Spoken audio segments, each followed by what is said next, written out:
truckparkingclub.com, and I'm here on exit 68 on I-20 in Pelahatchie,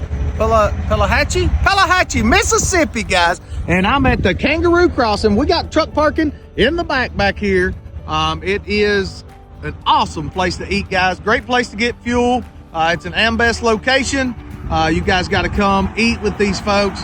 They got parking around back, so it's easy in, easy out, super clean.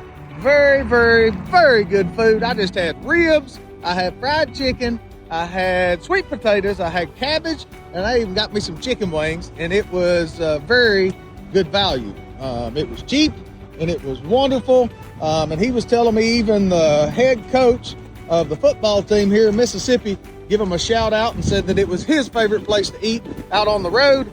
Y'all come check out the Kangaroo Crossing here, exit 68 off I-20 in Mississippi.